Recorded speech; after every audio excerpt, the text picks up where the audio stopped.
Name, Leonardo Drake. Age, 38.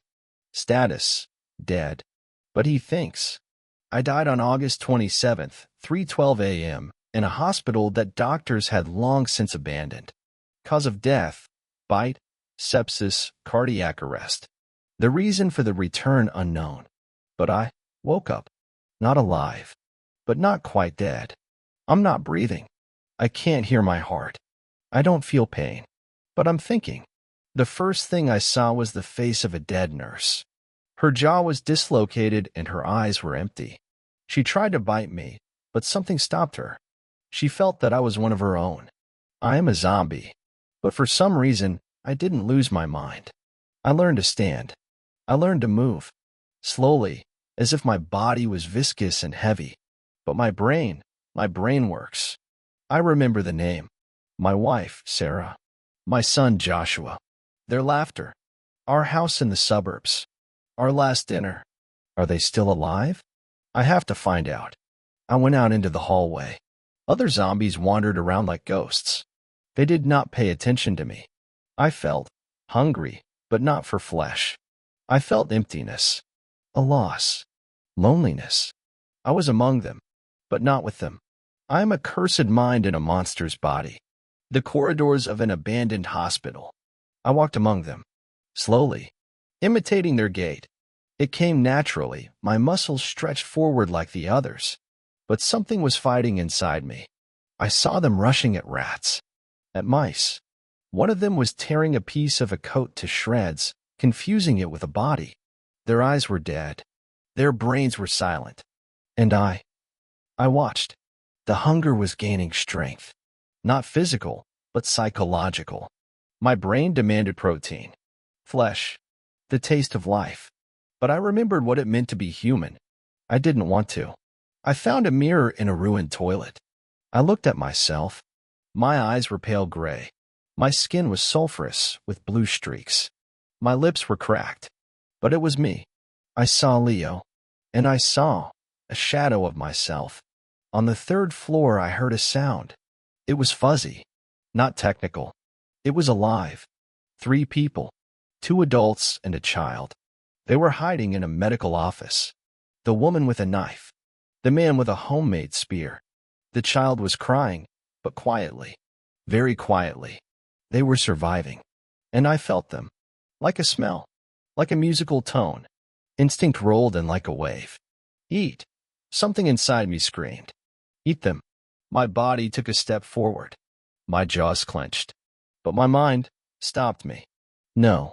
I clenched my fists, turned around, and walked away. There was no heartbeat in my chest. There was emptiness. I was torn. I went down to the morgue, and I found a body. Old, dried up, but still edible for people like us. I knelt down like an animal, and for the first time, I gave in. The blood was thick. The flesh was dead, but it allowed me to survive. Without harming the living, I realized one thing. I can exist on the dead, but only if I kill the instinct before it kills me. The morgue. I was sitting there, silent among the steel boxes. There were corpses all around me, but now I saw them differently. Not as meat, as between us. Some were just turned. Others were completely dead, and among them was me, alive in the dead. Suddenly, a sound. Not a voice, not a step, a vibration. A silent push through the air. The bones of the zombies around me twitched. One of them fell. The other stood frozen like a statue. I felt something approaching, and the zombies retreated. Whatever it is, even they are afraid of it. I slowly got up. There was pressure in my ears. I went up the stairs back to the first floor. Everything was frozen there. Twilight was coming through the dirty windows. The air was as thick as water. Then I heard it again. A whisper. It was indistinct, like an old radio signal, but it was coming from inside my head. You are not like this. You are not alone. You are ours, but not completely. Come on. I hit my temples.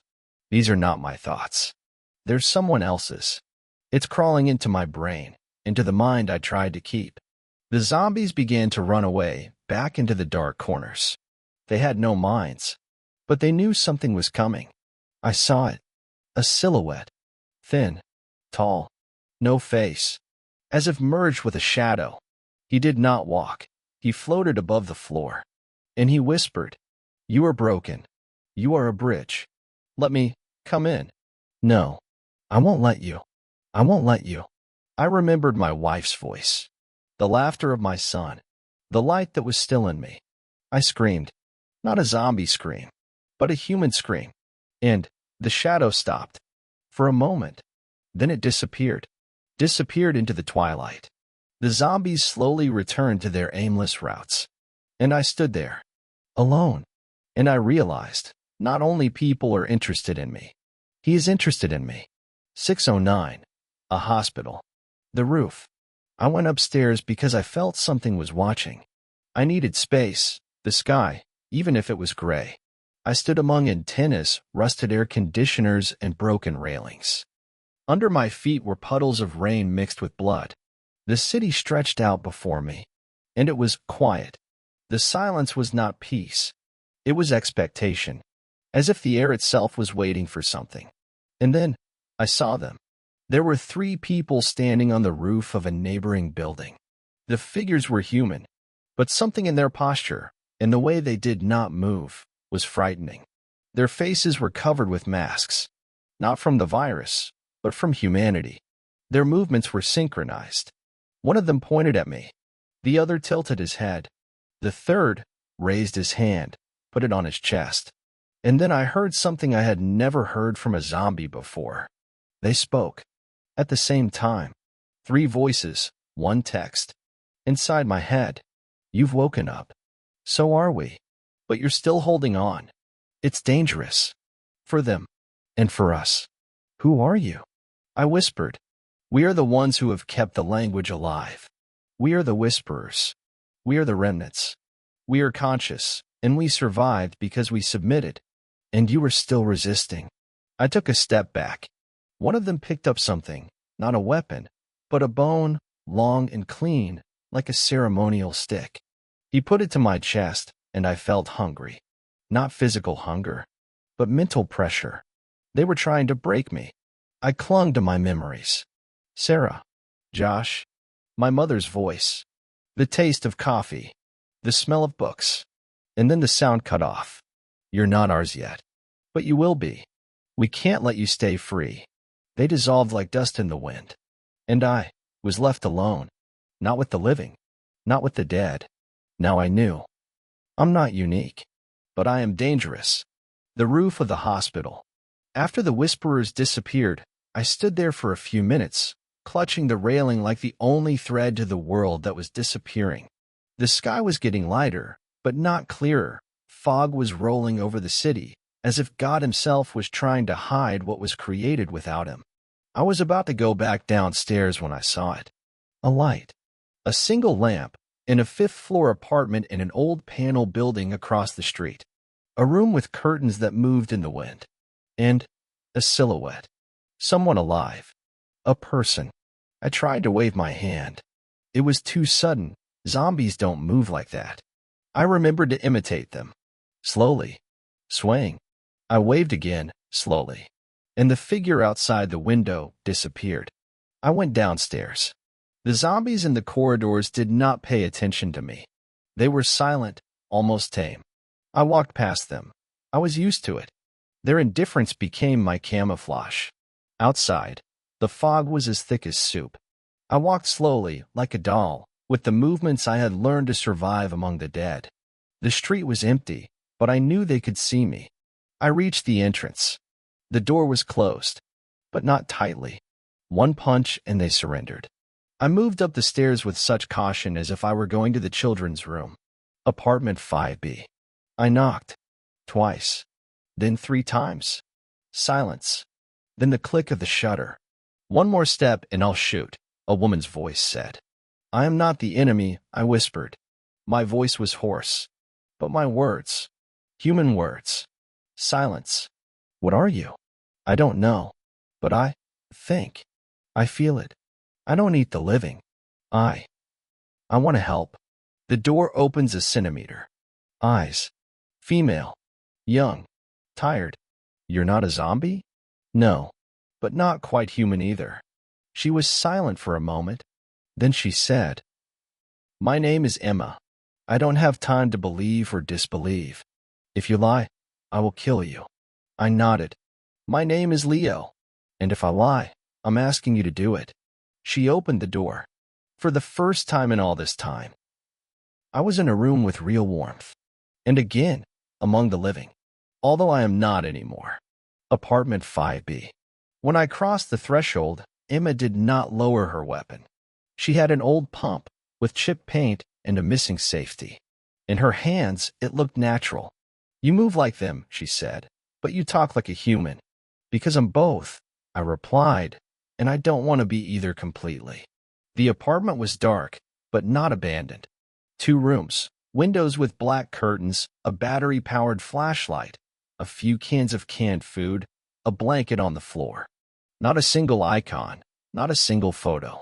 Only survival. How did you get here? She asked. I woke up in the hospital.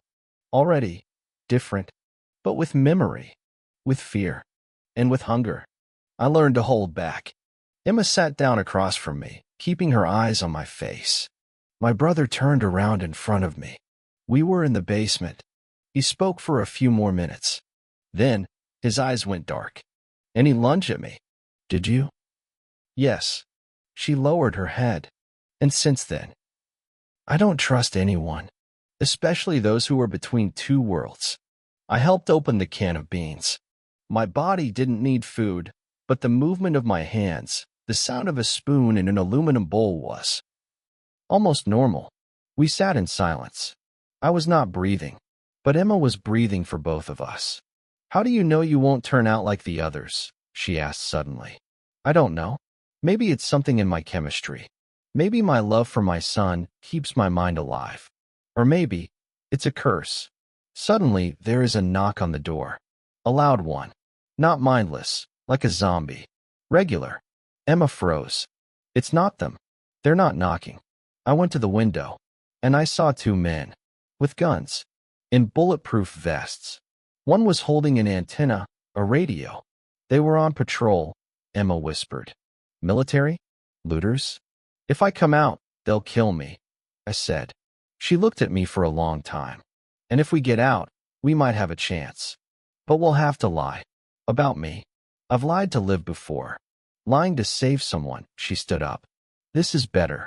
7:38, the driveway of the house. Emma kept the gun lowered but ready. I stood behind her in the shadows. My eyes were faded, my lips were chapped, my movements were slow, cautious. I could look like a human. Almost. There were 2 men waiting outside. One was wearing a National Guard uniform. The other was a civilian, but with a military twist. He had a patch on his body armor. Atom Group. Who are you? One of them said sharply. I'm Emma. I'm alone. 5 days in an apartment. No contact. And him. He nodded in my direction. Emma didn't blink. My brother. He's injured. He was shot on the bridge. He was in a fever for a week. He's walking now, but he doesn't talk. Do you live with him? He is not aggressive. I manage with him. Have you seen how people get infected? His voice became firm. I have. And I know what those who are no longer human look like. He is still with us. The second one with the patch came closer. He looked me in the eyes. I did not blink. I was barely breathing. I had to play the role of a person without words, but with consciousness. If he turns around, we will not save you or ourselves, he said. I'll take the risk, Emma replied. But right now we need people. And a connection. Pause. There are no clean ones within 5 miles. We're a temporary evacuation center. We need hands. Even the silent ones. Even crippled ones. He still has enough strength. He worked as a paramedic. Emma quickly lied. Let's go. We set off. I walked slowly. I felt, in every look, suspicion. In every movement of a soldier, the readiness to shoot in the head. I was not among the living. I was next to the living, who are afraid of everyone who is not quite theirs. And then, I saw a zombie. On the roof. It was watching. One of the whisperers. And it was smiling. They knew where I was, and they were waiting. Camp of the Atom Group. School premises. We occupied an old elementary school that had been rebuilt into a temporary shelter. Children's drawings of the sun, flowers, and families still hung in the corridors. Now everything was covered with plywood, dust, the smell of metal, blood, and mold, and distrust. Emma was placed in a former medical office, and I was placed in an isolated room without windows. I did not complain. 2 guards, young but empty-eyed, locked me up. No handcuffs, but with an expression that said, "You are not your own. We have not yet decided whether you are an enemy or an ally." Emma brought food. "They only let me see you," she whispered. There was a warning on the radio. Some of the conscious infected had infiltrated several camps. And always afterward, someone disappeared. "They're right," I said. But this time it wasn't me who caused the trouble. She was silent for a moment. Then she asked, "The one on the roof, is that him?" One of the whisperers. "They do not forget, and they don't forgive. They do not like that I am free. They are afraid of my choices." I didn't sleep. I didn't need to. But my body was shaking. Tension inside, like a current in my veins. The hunger was not physical. It was a hunger to be someone. To be defined. Suddenly, a scream. A child's. An alarm. I rushed to the door. I heard stomping, shots. Then I saw a guard fall down in front of my room. His chest was torn open. A zombie? No. A whisperer. He was standing in the shadows. His arms were long and bony. A symbol carved into his chest. The eyes are empty, but they see. You brought them to the light. And the light hurts. We are extinguishing it. I rushed forward, kicked the door in. I didn't hide anymore. There is chaos in the corridors. One of the soldiers saw me and raised his weapon. "Stop." I started talking. "It wasn't me. They're inside. They came for me. And now they're coming for you." And at that moment, I heard a familiar voice. "Stop." It was Emma. She came around the corner, shielding me. "If you kill him, we'll lose the only advantage we have over what's hunting us. A school shelter. It's a dark night." Emma's scream stopped a gunshot. A soldier with a rifle aimed at my head stopped. And then, behind our backs, an explosion of glass. They had entered. "All TO position," the officer shouted. "Invader from the north wing." I had no choice anymore. I was a soldier again, even if it was in the skin of a monster. I pushed Emma behind the wall, grabbed the knife that had been embedded in the door. "I'm going forward. You follow me." "But," she began, "I'm not a target. They won't attack me right away. Maybe I can stop them, or at least distract them." The corridor of the first wing. The whisperers were already inside. They weren't running. They were walking, like fanatics, like messengers. There were symbols on the floor, carved into the walls with knives. One of them was familiar, a sign that I saw, in myself. There was an old scar on my neck, and I realized I was already among them. I was snatched away.